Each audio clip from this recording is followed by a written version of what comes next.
looks like we just had to seal up Science Sphere 7. Uh-oh. Another adventure party smashed through the hull to learn the big mystery. Guess they were busy doing that instead of testing because I've mentioned that we're in space every half hour. By the way, still in space. Alright, hello ladies and gentlemen, and welcome to the next episode of PA's Perpetual Testing. As always, I'm going to be your unfortunate test subject today, and it appears that... Oh, yeah. Okay, so right off the bat, I suppose I should mention the fact that this map is named Impossible Spaces, and is said to be exactly that. Now, the Impossible Spaces map, as I can sort of see here, is entirely built around the idea of non-Euclidean geometry, as I promised yesterday in the upload we would see.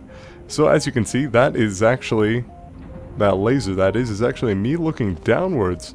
So let me just go ahead and see if I can find any sort of...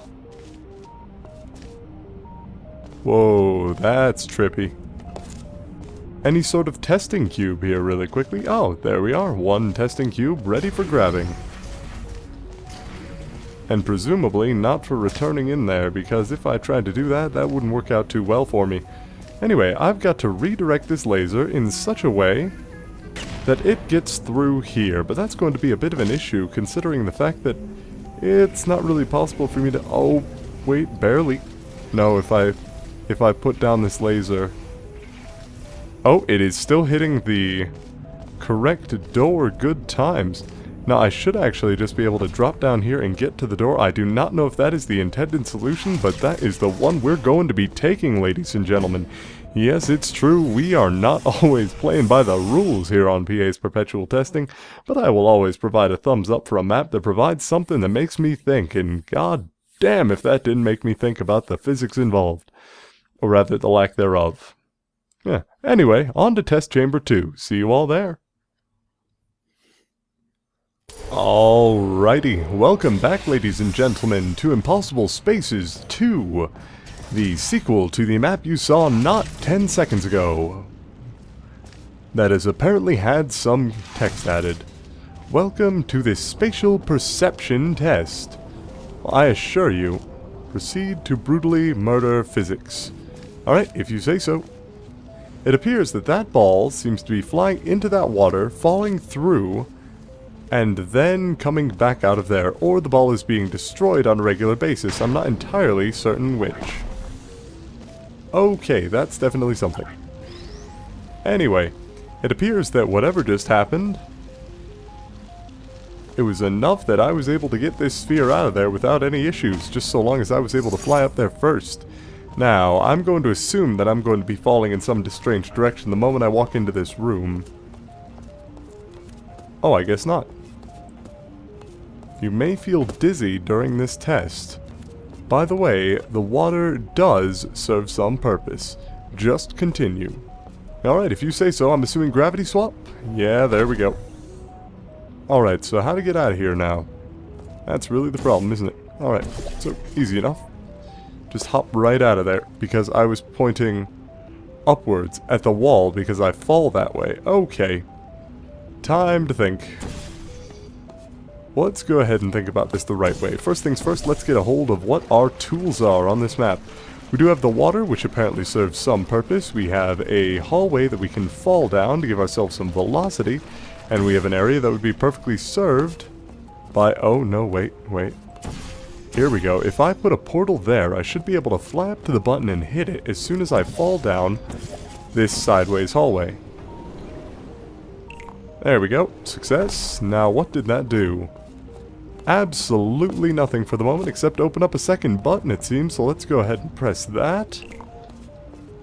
Surely, if you look at the water now, you will I do see its purpose. And why is there a thumbs icon on the wall that I can see? From this perspective especially.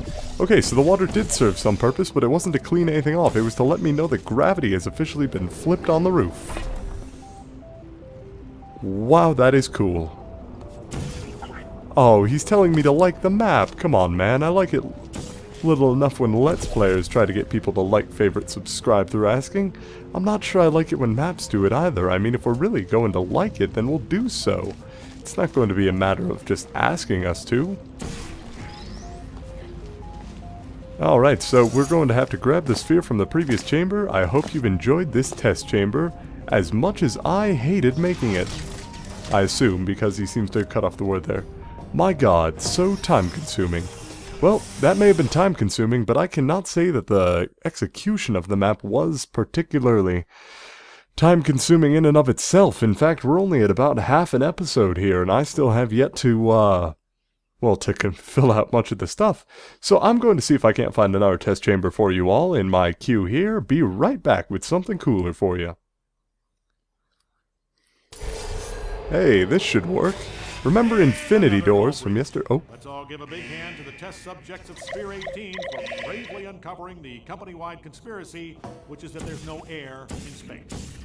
Once again, we're in space. It's not a secret. I am sincerely regretting my decision not to install Windows in this thing. Alright, so I'm a big fan of the Space Cave Johnson story thus far.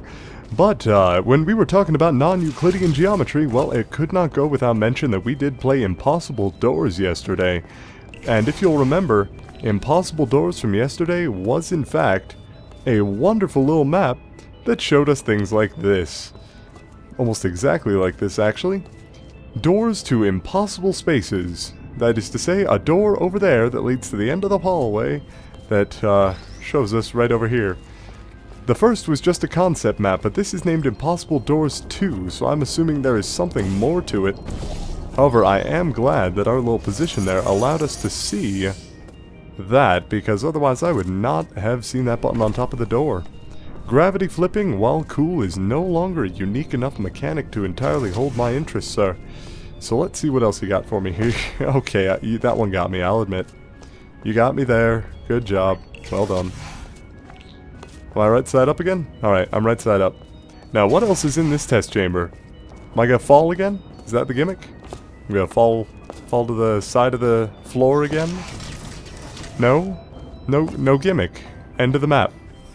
These are getting exceedingly short as our days of perpetual testing go on, but I think that this is just about long enough to make an episode in and of itself. Sorry folks, bit of a shorter one today, but some non-Euclidean geometry just to keep you happy for it.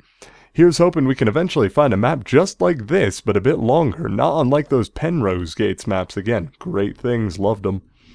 But for now, until tomorrow, this has been PA, and I'll see if I can't find a larger collection of maps in the meantime. Goodness, these latest ones have just been pretty dang short.